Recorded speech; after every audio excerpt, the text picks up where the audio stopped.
سلام سلام بيتسب كمي لكم كمي تخونوا دحنا ديكم دحنا لكم لمون كم تلمودو زما حراو ميديا عزرارو تزخونو قدات كندرينا سينجل كاسل حدار كاسما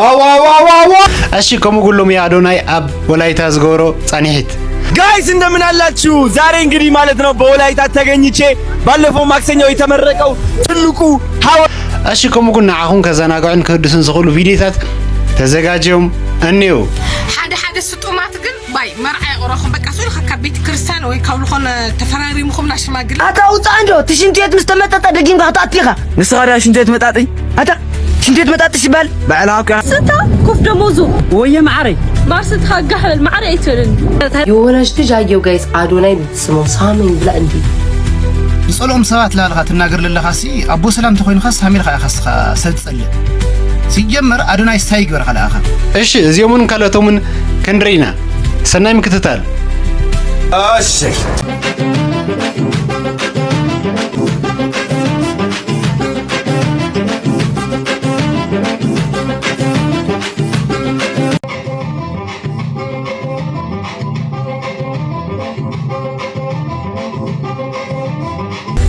እሺ ሰላም ሰላም ኮራ ተከታተልትና እንኳን ብድሓን መጻኹና ዝፍቅር ዝኾነ ቻናል استقدم ቪድዮ መጀመርና ነዛ ቻናልና ሓደሽቲ ዝኾንኩም ሰባት ሰብስክራይብ ሼር ላይክ ብምግባር ድጋፍኩም ይፈለየና ሌትስ ጎ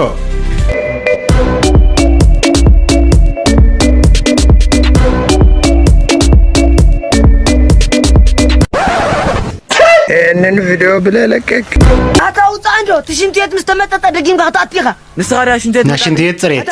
ሽንቴት መጣጥ ሲባል ባዕላውካ ያልካ ምን ይልስቆል ከሕዚ ናሽንቴት ጽሬት አገልግሎት ወይ ከዓኒ ጸረክቲ ይዝባል በቃ እሺ ቅርታ በለቱ ይልካ በምጥጥ እንጠጠብልካ ውጻ ዋታ መካዲ መጣጥ ይተልኒ አይተሰምዕን ዲኻ መጣጥ ይተልኒ ምርዳ ይኸል ዝበቀሊሉ ተጋገ ትሕስካና ሀራታይ እዚ ናሽንቴት ናይ ሙቀት መለክዒ እዩ ሃ በዝዶ ሙቀት ይዕቅና ታው ይመጣ ሽንቴት ሃ ንኣብነት ሕዚ ሽንቴትኩም ደረቕ ተኾይኑ ማይ ገለ ዘይጥቆም ተኾይንኩም አቃጺልና بتك ملكينا خنوصو ኢፓፑሌሽን ማለት ነው ኢፓፑሌሽን ገለ ማለት ስኻኸ ፍርኻሒ ሽንቴት ጸርካ ትፈልጥ ቅድሚ ሕጂ ቅድሚ ሕዚ እኳ ጸርጌ ይፈልጥ ለ ኣኻ ክትመስልኒ ኢኻ ኣይ ኧረ ኣነ ጸርጌ ይፈልጥኒ ግን ሌባ ኮንኩን ስራሕኻ ክታይ ኣነ ናይ ባንኪ እሰርሕ ስኻ ባንክ ትሰርሕ ኣካውንት ገዛ እንዳኸ ታይዳ ረኸይዎ ምስራሕ እዚ ዘካራታይ ንስ ኣካውንት እዩ ዘኽፍት ዘሎ ኣብቲ ሽንቴት ተቆልዓ ሽንቴት ኣካውንት ዘኽፍት ኣሎ ሃው ኣካውንት ይኽፍት ኣሎ ታው ቀልጢፉ ወፂ ታይዝባል ድንያ ምጥጥ ያው አይዱ ከብዙሕ ተዘይተረድና ስራሕ ፖስተይ አክቲ ገለ አንበሳ ታይዳግም ብዙሕ አይተረድናን ቤተሰብ ናይ ሎሚ ፍቅራት ይለና ለቦይካ እሺ ኮፍ ደሞዙ ወየ ማዕረይ ኮፍ ደሞዙ ማዕረይ አይተልን ታደገረ የተራጸረፍ ዋ ድዕል ሀገር ሀዚ ገጽኻ ኩል ምጥማጥ ኸክሪ ከይደልክ ሻፈ ዝኳስ ንሓው በኻይለ ተኻጸኒ ተኾን ከይዝረኸብኒ ቀጥለ ከደ ኮይና አማሪና ልኻ ናይ ኻብኾ ኸስልችና አንካና መርዓለክ من يمرع له سقط مرع ولا تخون كنت مرع ولا نحب يخنا قريه وي نحب بخات نقرا هو خنا قرا خاون كلهم قتلكم يو بل تورق تطبق كم بو تمرعوا حوب بخاي بصير ويك اي حرف كان تودي او تخكلኛ لايف ህይወት ለሲ አምዚ አይነት ህይወት ከየገጥመካሲ ይፈርحልካ ለኾይ ተመሳሳለ ከምዚ አይነት ኮንተንት ዝሕለኻ ያው ከይተሐላለፈካ ወድና ካልሶው ጽዶሪዎ ነገር ደሊኺ ትጥይቅዮ ነገር ማለኪ መስታወት ለባላሹ ወሊላቶ እሺ እሳይ ጣምከን እንትደልየ ነገር ነኪ ተቀበልየ ነገር ወይ ካዓ ትጥይቅየ ነገር አለኪ ይኹን እዚ ለችግር ይውልኝ ጣምከን ጭራሽ ጣምከን ንስይ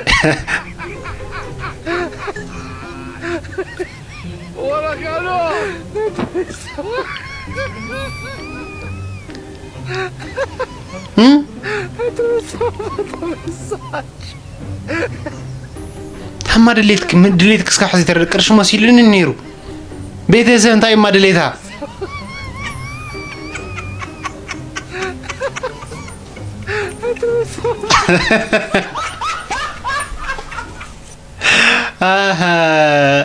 ትለይተሰ ለካስ ዓብይ ነገር ባላሽ እኺ ካብዚ ኩሉ ቁጣ ንምድሓኒ ትገብርዮ ዘለኽት ነገራት ብዙይ ሓደ ነገር ስጀመር ዝኩሉ ነገራት ሸለሊላ ኣይ ሓለፈትን ኣይመስለኩም ቤተሰብ ሓደ ነገር ከም ዘሎ ተረዲና ነይሩ ኣይኾነ ዲ ቤተሰብ ሓደ ስጡማት ግን ባይ መርዓይ ኦሮኹም በቃ ሱል ካብ ቤተ ክርስቲያን ወይ ካብ ልኾነ ተፈራሪምኩም ናሽማግለ ማለት እዩ ቀጣል ገዛእተዩ በተለይ ሃምዞም ባይ አረብ ባይ ተስማ ግድደን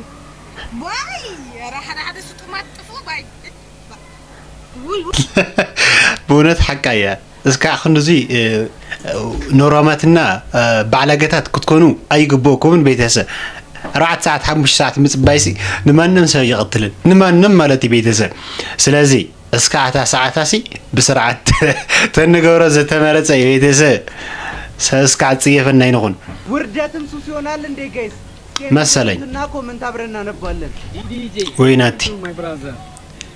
I'm the best rapper in Addis. I have sacrificed a lot to meet Aisha's speech. However,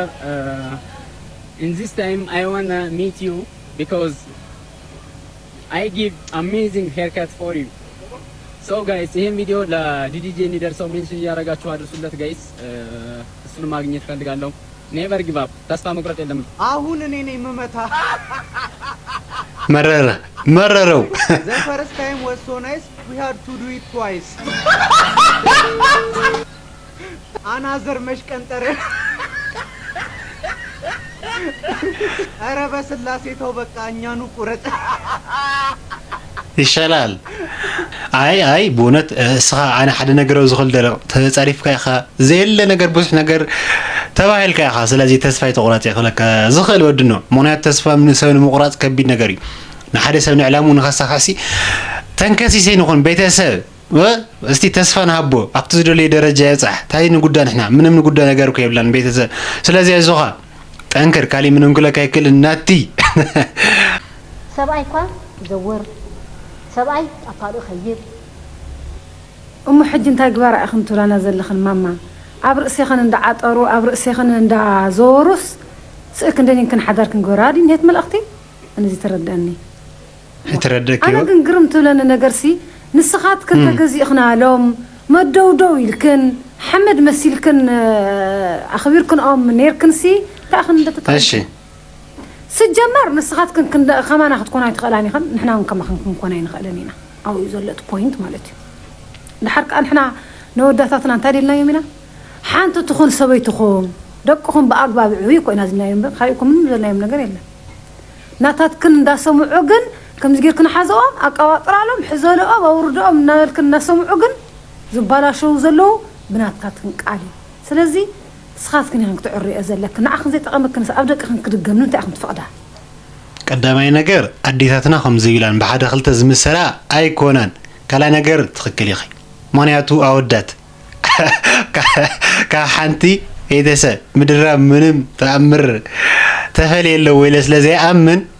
أبعال تجزنا نصنع أي مسلكم بيتسا أكل كيرانا تصنع نخون أحدارنا تامي نخون أي مسلكم بيتسا منياتهم تفليت أمر زلوا خينو أي مثلاً عند حرا اللي وون أو كومنت بيتزب أرسنال إيش ليفربول كوي زي كاتنا نك مانشستر سيتي تشيلسي مانشستر يونايتد بساي بيتسب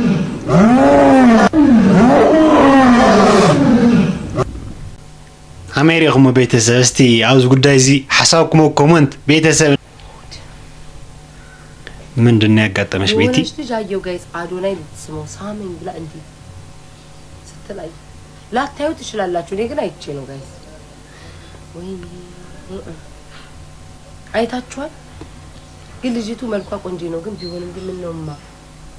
ምን ነው ፍቅር ምን ነው እናቴ ሚኪ አንተ ግምትክ በኢየሱስ ስም አልሄድም ሚኪ ግን ግምትክ ገርሞኝ እስኪ አሁን እንደዚህ ጎበዝ ኮንክ በኳሱ ከገመት የወደፊት ባሌ ምን አይነት የሚሆን ይመስላል? አይዞህ ከምዚ ዘዋራ ይኸማ ከምዚ ዘዋራ ይሆን መቼም የወደፊት ባሌ ምን አይነት ይመስላል? እስኪ ንገረኝ። ተመችቷል ጥንቆላ የወደፊት ባሌ ንገረኝ። ይሄ ቀማላም እንዳይሆን እናንተ። ልጅቱ ግን እንዴት እዛ ጋር ተገኘች? እንዴት ከሱ ጎን ሆነች? ይተዋወቃል? ምን አልገባኝም። እስኪ ሹክክ በሉ። እኔማ አላወራም እናቴ ካዶ ታይድ ያላ ተገረ ዘለኸ ያላወራም። ግን ልጅቱ እንዴት እዛ ቦታ ተገኘች? እንዴት ከጎን ሆነች? እንዴት አወራች? እንዴት ተንጠራርታ ልትስመው ሞከረች? ማናት? ጉዲ ናይ ወረስስ ይልኻ ከምዚ ዘለኮይ ናይ ወረስስ ቤተሰብ ተው ግን እንዴት ነው በገዛው ቁጣቴ ተው ግን በየመለመደው ተው ግን ጊፍቴን ስጠኝ ሰውዬ ተው። ጭራሽ ለምን አንተ ለቃቃሚ ተው ግን ለኔ ስራ ሰጣ አይቀናም። ጌሙ ጠብቀኝ። አትገባም ጆከር እዛው ተቀመጠልኝ። ጊፍቴን ሳትሰጥ አትገባም። 4 ነጥብ በቃ። እንዴ ቤታ ኩፍትን በይ እናቴ ትቡ ኩፍትን በይ እንዴ ወንሽ ነው አላ ገባትን ቁጭ በል። ነገ ጣፈንታ ጫውታለሁ ውዶቼ። እሺ ጌም ላልጫወት እችላለሁ። ጣፈንታ ጫውታለሁ ነገ ተዘጋጁ ውዶቼ። ጣፈንታ ሳጫውት ብዙዎቻችሁ በውስጥ ጠይቃችኋል። ጣፈንታ ሳጫውት አንደኛ ነገር የምታደርጉልኝ ነገር እህለኪ አይመስለኩም ቤት ግን ናይ ዘቆላ ነገር በጣም አገራሚ እስካሁን ድምታይ ያወሪዳ ምንም ክረደና ይካለን ቤተሰብ አዋላት ሕዋትና አሪኽን ዝቀይተላሽ በሓደ ክልተ ትምሰል አይኮንኩን ይኸን በርግጥ ግን ያው ሓደ ለኽን እና ሄርሞን ተረጋጋባ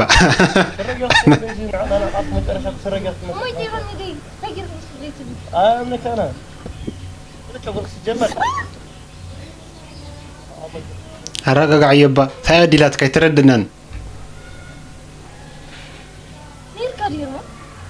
ሄርሞን ማርያም እንገለ ነገር ኮንታ አኸደ ማለት እሺ እንካት እዚ ያው ዝፈ አዲስ አበባ ትስንገ ትዱሪ ለኻ አዲስ ኮይኑ አዲስ አበባ حراوين ገዘ ሃሚ ገርተ ዘይ ጸልም ገርተ ሓደ መስፈጥ ሓደ ገር ማለት خدم ጸልም ገራ عرب عليك غير ሃሚ ገርተ ጸልም تكبر ده عادي ولا دي لازم سكيكي جوله دي وقعسي لا خلي حكاية بونت تعجزتا أودي خيا عندهم نسكا حزي خافلا لو وقعتك بيتسب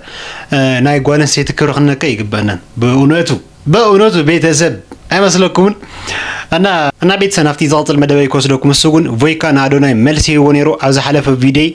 أقريو ينير استي نعون ملس بدقامي إنداته يركب استي بزمن دوزي أخن جمر بيتسب أنا لما تشرش حاجة زينا ما وراو يادونا يسمى ما ساعات الفلقب كون بحلا ممكن يتبت أمي تسأسأت كت بفوتو إلت لا يوتينا دقاف بيوني دس بالي نبر أدونا يالكو نسرها با تايدي مسلكا با እንደይ ናይኻቶም ዚ ኣዝና ድሑራት ይኸኒኻ መስለኒ ታይድ መስለካ ስኻ ገና ዓለም 26 ኣንያ ኢትዮጵያ ለለ 18 ያንያ ዓመተ ምህረት ማለት እዩ ኣተሓሳስኻ ሰባ 2018 ይኸኒ ሱሩ የዋላ ቀን ንሓር መልስኪ ጭራሽ ስሪድሊ ትል ቀስታ ይስከ ህንድዚ ኣድነ ወዲ ታይልም ታዩ ባይ ታዩ ዛ አቡ ሰላም ትል ቃልማ ተጠቀመላ አቡ ሰላም ታህል ቀጽኩላይ አብ በቋራጭ ፈሚስ ኸወረ እና አቡ ሰላም ኸይድኒያ ለውና ግልኻ ኮ ቀይር ኸየ አቡ ሰላም ነትኸመ ማዕዘዲ ሽልኻ ኸዝማ አቡ ሰላም ከሆነ ቮይካ ይልኻ ቀይራካ ቮይካ ይሕሽልካ ከሆነ ዛ አቡ ሰላም አጥፋይ ምንም ስኻ አቡ ሰላም ክትኾነ አሚን ጌርሃ ወይ እነዛ ለም ወሐስ أتود أدم خلي غريقة با تأيوم أدنى با أدنى تأجر لها ما تيق حنش أسرح خلي خلت تسرح خلي نورمال كوي خاص ندال خاص يتي ناس العقية كذكي قلا نيرني أي راح هذا جرال كلوي سكت موجي حقي برابل يدرا رادا فارانو ليني ليلا أي مويتاتك بدو با سوهم كيف خنا مشتخا بتشاغن سبس قبل طلعك ايتبلشي يمنا ايتمونا سبس قبل طلعك ودنا ذكر تلك تخكلنا واقع كير تلك كيرك أرمبي من متمتع بتشاجن كيركيلك أتم فلورنا إلى بتخكل بايزوي ن فويكا زتك مهري هو سلازي سبب موجس كنا لا يقبلنا كنا حسب كنكلينا حدثك تصويت نقول خلاص وي تموتشونيو وي دلك وي ايدليك كاني علق اسكا አሁን ግን موجس كنا لسي አይገበናን አይመስለኩም ቤተሰብ ታያምጾ እና ተወሳሁኒ ከጋብዞኩም ቤተሰብ ሰላም ቤተሰብ እንዴት ናችሁ? ወይካነን ፋሚሊ ክሬም ማረገው ቫይራል እንዲወጣ ነው እና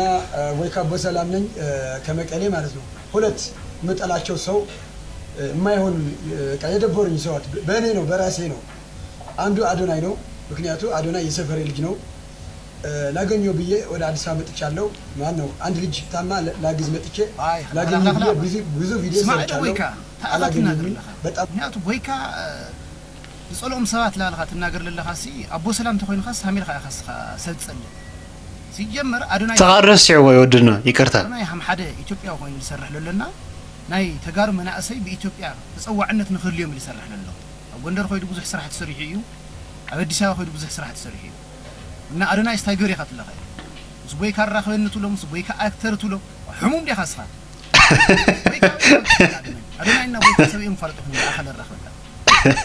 تفليت يا أخي. أنا لو خاطر تحكم الناس والسفر يخون خلال خاصها بمندر يخون التحساس بحيث خاص شبوت. سرو أنا رجعت أني أيه ندعي سرو بويك أب سلام يتلا خمبر أبو سلا يا خاصها. من يا خاصها؟ هاي ما لا تغير. أرونا سايقر على خبص تايقر خبص لا خاص منهم كحق زكاة سيخلي. هذا نطلع كم منفس لحلفنا. سو حجزن إنه التقينا من مزي ترجمي ولا مصر إننا بويكا حزلة التحساسه حقير الجت أني يكرتها تزيد أي خاصها منهم سويهم خاصها سويهم خاص تعمي نسلي خا نسلي وإنها جحشار بتأكل تخكلي بونت أتحساسها تغير كتلني كتازي خوين منهم ترجمي لك النسختها يمصو زي كنا نجارسي منهم already حدث سيت ما كتزيد اللي كلا يدلي كان نعم صراحة تنقر كيل كان أي مسلو كون بيتزا أنا بيتزا ذكرنا نفتنا مودات مدبي كسلوكم سجون أدوناي أب ولا يتزجور تاني حتني أستي نوح زل مدني حبيرنا كاتل بيتسب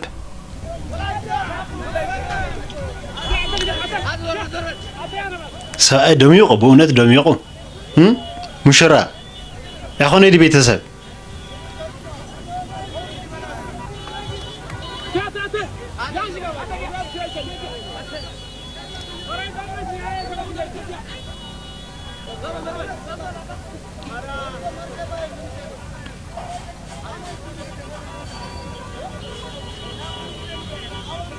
وين كم بون دبامو يا مان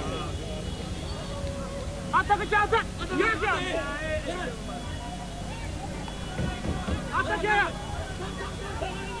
بونت بتعمي كنت عدلتي همزة عينت مركب نحدث كندزي يتسافر إلى كاش سبيد زينا سيخط للي رأي ترى اليوم رأي بيتسا فكر تملسات زي شاكر ملسات واو ملسنا تال فكر ملسنا تال أو هزاك سؤال ليلا أنا درستالنا يبي نرالن جلالو يبي ما تدو تابيتسا كاش سبيد زخط لنا رسب بتوصلنا ملكو عين سني اللي حسوا بزح سويني أنت تري والله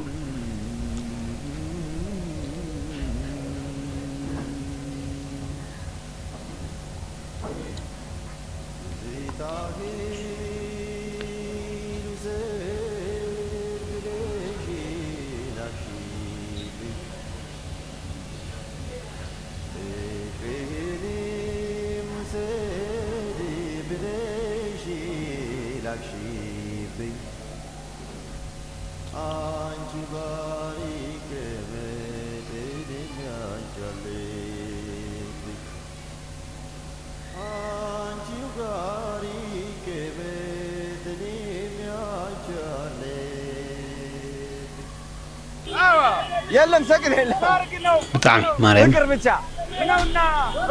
عبد الزريع برتلة جلال በራች መብራት እና አዶናይ ባንደና መጣ ደስ ብሎኛል ውብቷ ወላይታ ሶደር ነሽ የስ አንተ ምርጥ የጦና ልጅ አባታችን የጦና ሀብት ወዳለበት ቦታ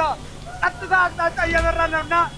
ደርሰናል ቤተሰብ ከአሸ ስፒድ ዝኽትለ ነረሰብ ይውሕደ ዘይትሉ አይውሕደን ማርያምን ይውሕደን በጣም ብዙ ሰብ ይኔ እኮ ትሪው ለሁም ደው አቤት አቤት ግርማ ሞገስ አቤት ግርማ ሞገስ እና እንዱንበት ተያሳይ ወላይታ ሶዶ ከተማና ሉሻይ ከጦና ጋገናይ አዶናይ ይዳጋ ሲባነ ክድደ ወላይታ ሳይ ኦላዮ ከገ ኦላልቻራ ልሉ እየነዳችሁ ወይ በእውነት በጣም ብዙ ሰብ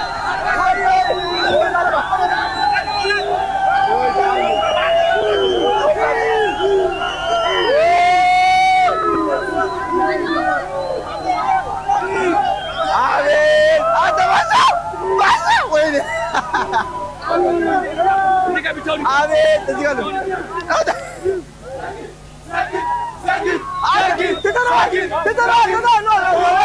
ሰግጥ ትተነዋል ነሰግጥ ሰግጥ ተገዲፍ እዩ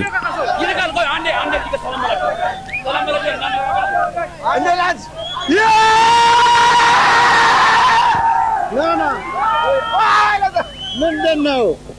ወንድሜ ነው ያለው ተመልሰናል ዲባቡን ይዘን ተመልሰናል ገዳባት የኔ እናት ወየ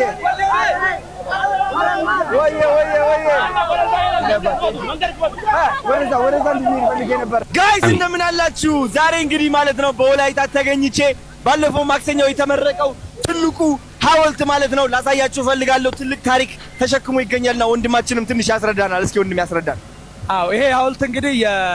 የወላይታ ንጉስ ታላቁ 54ኛው የወላይታ ንጉስ ተብሎ የሚጠራ የንጉስ ጦና ጋጋ ሐውልት ነው የንጉስ ጦና ጋጋ ማለት ከ1858 እስከ 1887 በወላይታ ላይ የነገሰ አጼ ምኒልክ ኢትዮጵያን አንድ ለማድረግ ባደረጉት ዘመቻ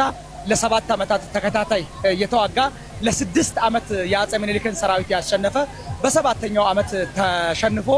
ከኢትዮጵያ ጋር ወላይታ እንድትቀላቀል ያደረገ የመጨረሻው ከዛም በኋላ ደግሞ በአድዋ ድል ጊዜ የምኒልክን ቤተ መንግስት በኃላፊነት ሲመራ የነበረ ከዛም ወደ ወላይታ ደግሞ በምኒልክ ተሹሞ እንደገና አስተዳዳሪ ሆኖ የመጣ ታላቁ የወላይታ ንጉስ የንጉስ ጦና ሐውልት ነው የተመረቀው ባለፈው ሳምንት ሚካኤል ዕለት ጥር 12 ላይ ነው የተመረቀው እጅግ በጣም ትልቅ ግዙፍ ታሪክ ያለው ንጉስ ጦና እንግዲህ ንጉሳችን ነው ንጉስ ጦና እስኪ ጨብጨባ ሁላችሁ አሁን የለበስኩት ልብስ ደግሞ ምንድነው እስኪ ያስረዳቸው ወንድም ማለት እንዴት እንደሚያምር ምን ታስባላችሁ ይሄ ልብስ ኖርማሊ ይሄ የንጉስ ካባ ነው ንጉስ ሲለብስ እንደዚህ ካባ ይለብሳል ይሄ ደግሞ አክሊል ነው ካባው ላይ አክሊል ያደርጋል ይሄን የመሰለ ጦር ደግሞ አለው ያው እንደዚህ ጎንደሌ ይሄ ማለት ጎንደሌ ይባላል አሁን ይሄ ጎንደሌ ማለት ጋሻ ነው በአማርኛ ጋሻ ነው ይሄ የሚሰራው ከእንትን ቆዳ ነው ይሄ ምንድነው ከአዞ ቆዳና ታዲያ አዞና የጉማሬ ቆዳ ከጉማሬ ቆዳ ነው የሚሰራው እና ተደራርቦ ነው የሚሰራው አይበሳም ጦር አይወጋው ጦር ሲዋጋ የሚያደርገው ነው ካባውን እንደዚህ ለብሶ ንጉሱ እንደዚህ አክሊል ያደርጋል የሹመት በትር አለችው በእጁ ላይ የሚይዛት ማለት ነው ይሄንን ልብስ ላንተም በንጉሳችን ስም የንጉሳችን የሚለብሰውን የንጉስ ክብር ሰጠን ነው ይሄን ልብስ ያዘጋጀን በጣም አውየ ኸብር ተወይሞ ሁላችሁም የወላይታ ልጆች አሹ ገቴሽ እላችኋለሁ እወዳችኋለሁ እስኪ ከጀርባ ያለው ድባብ አሳያቸው ናፒ እንዴት እንደሚያምር ህዝቡ እንዴት እንደሚያምር ሁላችሁ በጣም ነው የሚያምሩት በጣም ፍቅር ተሰምቶኛል ቴንክ ዩ ሶ ማች ናፒዬ እሺ ነበር ዋው በጣም ያምራል ቴንክ ዩ ሶ ማች ወንድም ማለት ዋው ያንጸባርቃል ደግሞ ተመልከቱት ቴንክ ዩ ነው በጣም ያምራል ቴንክ ዩ በጣም ማርያምን ከፍ ዝበለ ክብሪ ተዋሂቦ ዓብይ ክብሪ ቤተሰብ እና እዚህ ለቤተሰብና ለው መደብና እዚኦም ወስል ነይሮም በኻሊ ቪዲዮ እስካዕ ንረኸብ በብዘለኹም ይመችኹም እዚ ቪዲዮ ተመችኩም ቤተሰብ ሳብስክራይብ ጋር ትረስዑኹም በኻሊ ቪዲዮ እስካዕ ዝረኸብኩም ድሓን ኩኑለይ شر أسي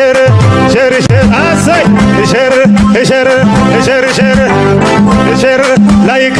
شر أسي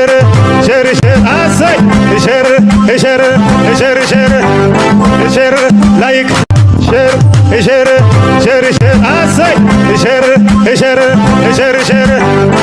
شر لايك شر أسي